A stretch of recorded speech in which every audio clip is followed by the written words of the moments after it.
New Senate report says only 6% of federal workers go into the office 5 days a week.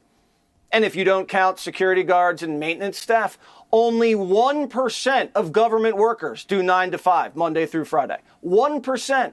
What would you say you do here? You're fired. Get the hell out of here. Get out of here.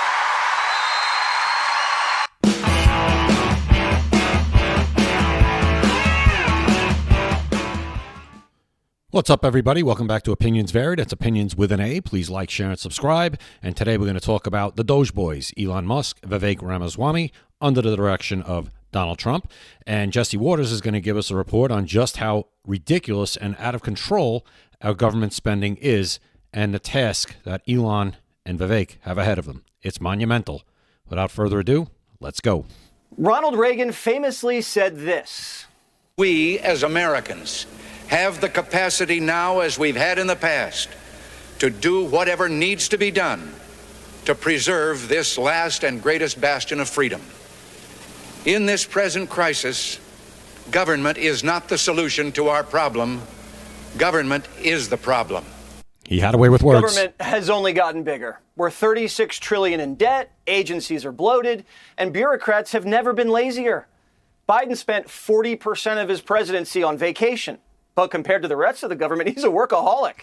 How many days is 40% for a president? It's got to be like, what, 600 days, something in that area? A new Senate report says only 6% of federal workers go into the office 5 days a week. And if you don't count security guards and maintenance staff, only 1% of government workers do 9 to 5, Monday through Friday. 1%. Almost 90% of government office buildings are completely empty. So where is everyone? One manager at Veterans Affairs took a picture of himself working from a bubble bath. He called it "my office for the next hour." Do you imagine how not in reality, or just how untouchable you must feel to be able to post that on social media? Would you ever, your job, get away with something like that? What kind of man takes a bubble bath? True. Men age out of bubble baths at 5. If you're a guy and you're alone in a bubble bath, that's a problem. You have to have someone with you. Remember when the GSA got caught in a Vegas bubble bath holding a California cab? Yeah. And the only federal workers showing up to the office are having sex with each other. If you caught the show yesterday, we reported a Breitbart exclusive, a major scandal rocking the VA. Our report stated there was a 12-person orgy. But we have to issue a correction. It wasn't a 12-person orgy. It was 15. We apologize to the 3 we left out. And they've all resigned, but don't worry, they get to keep their pensions. Employees to have sex with each other at work? Absolutely not. So why is it that we have at least 15 Mountain Home, Tennessee VA employees who have allegedly had sex on the VA property? They've not been disciplined. Oh, behave.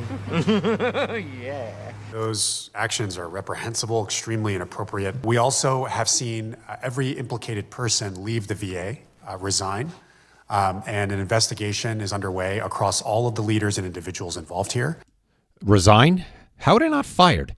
Is there an official misconduct charge that could be brought against federal employees? And at the VA, how many veterans, while all this was going on, how many veterans were waiting for an appointment that they couldn't get? How many? What a disgrace. If it's not hot tubs or orgies, it's alcohol. 2 years ago, Nancy Pelosi opened up a liquor store in Congress. And yes, they cater. So if any politicians want to knock back a cognac or have a glass of Pinot, Nancy's waitstaff will bring it straight to your office. Do you get to drink at work? Any of you watching, do you get to drink at work and have your job pay for it as well? Do you? Probably not. No wonder they spend so much money. They're all drunk. And we're not talking about a glass or two here and there. Members of Congress can order cases of wine and liquor. Cases.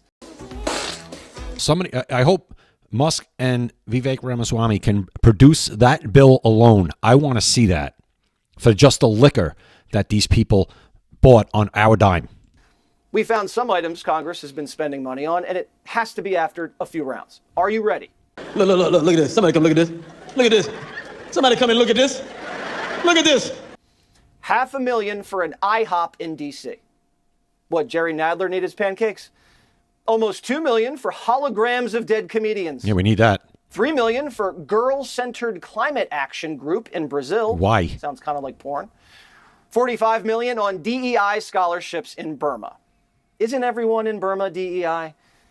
And they still had about $150 billion left over to spend on illegals last year. $150 billion with a That's our money.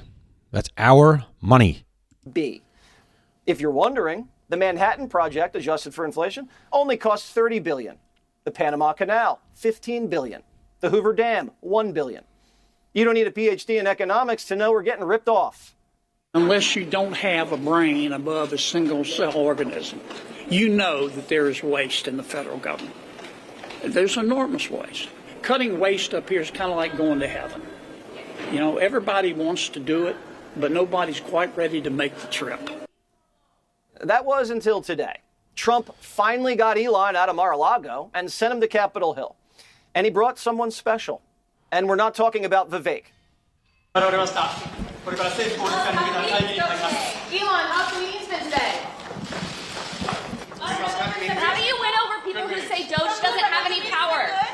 Do you think you can still... Elon, how do you define success for DOGE? Elon, do you want to see Democrats here? I tell you, he gets screamed out louder than most politicians do as they're walking by. Trump's taking a blowtorch to D.C. The goal is to cut $2 trillion from the budget. And if you're working from home, you're not working hard enough, so pack your bags. $2 trillion's a tall order. Here's Vivek.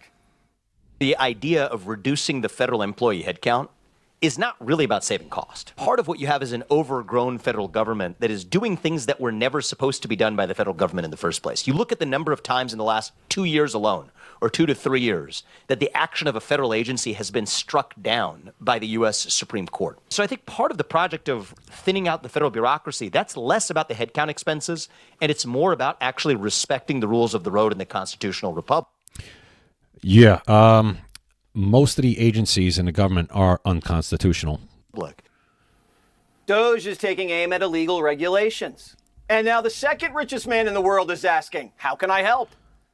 I'm very hopeful about this. He seems to have a lot of energy around reducing regulation. And he did that in his first term. Where were you? My point of view, if I can help him do that, I'm going to help him. Because we do have too much regulation in this country. This is the most important thing, a growth mindset. And we are the luckiest country in the world. We have all these natural resources, including energy independence. You've probably grown in the last 8 years. He has too. What I've seen so far is that he is calmer than he was the first time and more confident, more settled. Yeah, Jeff Bezos, all the stuff you mentioned, he was doing in his first term. Maybe you were too busy being part of the resistance to have noticed. The two richest men in the world are going to streamline the government to run it like a corporation. And now the third richest man wants in. Mark Zuckerberg just made a pilgrimage to Mar-a-Lago. I don't trust him as far as Jeff Bezos can throw him. To talk shop with Trump. And everyone's on notice. Executives from big pharma companies like Pfizer flew down to Mar-a-Lago this week to have dinner with Trump. And 47 brought a surprise guest. RFK Jr.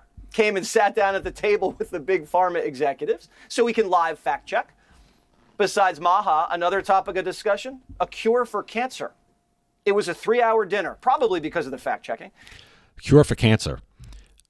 Do you believe there already is a cure for cancer or some cancers, and they'll just never see the light of day because there's more money in treatment than there is in cure? Do you think that? Let me know in the comments. And as it wound down, we're told DJ Donald Trump pulled out his iPad and blasted Pavarotti. Meanwhile, at the FBI, agents are gearing up for a big clash with cash. Mr. Patel, Trump's pick for director, says he wants to turn the Hoover building into a museum for the deep state. And it's not going over very well. I talked to a number of executives at headquarters who are absolutely have already polished off their resume as soon as Trump was named as winner of the election and are out there actively pursuing other careers. Good luck with that. Concern and what they're going to be keenly looking for, and we should all be looking for as well, is the degree to which a Patel in that position is going to impact the field offices. A clash is going to occur rather immediately. It's going to occur almost immediately. And again, this desire to do away with civil service protections, I'm sure the Agents Association and other law firms are ready to go on challenging that. Some governors are putting up a resistance. 1 second. I was a member of a union for 25 years. Unions are great. They can protect you from abuses from the agency. However, it takes a legal battle. Sometimes you actually lose ones that you thought that you had, that you couldn't lose, that there was clear as day you were going to win, and you lose sometimes. So it's better to try to find some kind of middle ground here, especially right off the bat, and try to work with the new director before you just start throwing law and lawyers at the situation. Because in the long run, it could go totally sideways for you. Gavin Newsom says he wants to spend millions to Trump-proof California, whatever that means. Other Democrats are saying, cut it out. I do wonder what that means, the Trump-proof a state. Like, how do you Trump-proof a state in America? Like, what happens when you need the president of the United States of America for something? You know what I mean? Like, I don't quite understand what that means. Thinking about the policies, because when you say things like Trump-proof, you're going to end up looking like a hypocrite when, you need the president for something and you all in his face smiling and cheesing the same way, President Biden was after they called him a threat to democracy and all of these other things. And then he was like, welcome back, when it came time for the White House. So it's like, cut it out. Hey, Gavin Newsom, when Charlemagne the fraud is making way more sense than you, probably time to reconsider your approach. Bill Clinton says enough is enough. I do think we should stop trying to criminalize politics. But on the other, I think we should, both of us. No, not both of us. Stop trying to equivocate here. The Democrats are way more out of control than Republicans have ever been in my lifetime anyway, as far as weaponizing government and the Department of Justice against political opponents. So let's not equivocate here. Because obviously. And the people don't like it, and they're not going along with it from right to left. Everyone's begging for mercy. Mexico, after getting threatened with a 25% tariff, just seized a record haul of fentanyl from the Sinaloa cartel. Trump. Yeah, see what happens when you have a real president? They actually start, he's not even in office yet, and the president of Mexico, is starting to fall in line. Even though she wanted to talk tough, she'll fall in line. Trump hasn't even laid down the tariffs, and Mexico's getting their act together. Yeah. Real men are back in D.C., and all the little critters are trying to clean up the mess before Dad comes home. But they want to throw one last pardon-palooza. They want Biden to toss a pardon blanket over the entire Capitol. Fauci, Jack Smith, Adam Schiff, even journalists. These jokers haven't even asked for pardons. Democrats are just assuming they'd want them because they know what they've done. And Biden's thinking about it. I think that they're taking every opportunity here to explore the options they have left in the time that they have left in office to protect people who may be subject to that attack. So yes, I think it is absolutely a serious process they're undergoing. What are they so afraid of? I'll put my video up top that I did yesterday. Why are they afraid? What are they scared of? If they did nothing wrong, right? That's what you always said to Trump. If he did nothing wrong, what are you so afraid of? What? What's the problem? Sucks when the pendulum swings back and hits you in the head. Biden's leaving office in the wake of pardons, orgies, alcohol, empty office buildings, and bubble baths. What a legacy. So there you have that. And the amount of ridiculous spending, that's probably just the tip of the iceberg, the stuff that Jesse Waters was talking about. You imagine if they really did a deep dive into the amount of money we're wasting on nonsense, what would it add up to? I mean, probably like hundreds of millions of dollars, maybe even into the billions. So their $2 trillion goal, that's actually our deficit every year. That's going to be a tall order. I think they can get into the hundreds of billions.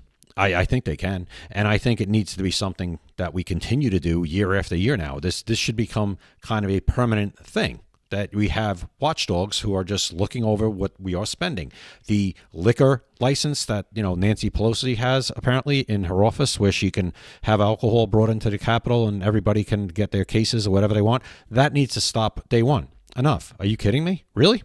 So stuff like that. I guarantee there's tons of stuff like that. Like the stuff you mentioned, the Brazilian girls, whatever that was, and the holograms of comedians. I mean, really? The $150 billion we're spending on illegal immigration? $150 billion. Right there. Cut that out. All right? You always look at your check. You go, where's all my money going? This is where it's going. How do you feel about that? Let me know in the comments. I appreciate you watching. Please follow me on TikTok at Opinions Vary, on X at Opinions Vary, and always watch my videos here. I really appreciate it. Continue to follow me at Opinions Vary. Opinions vary.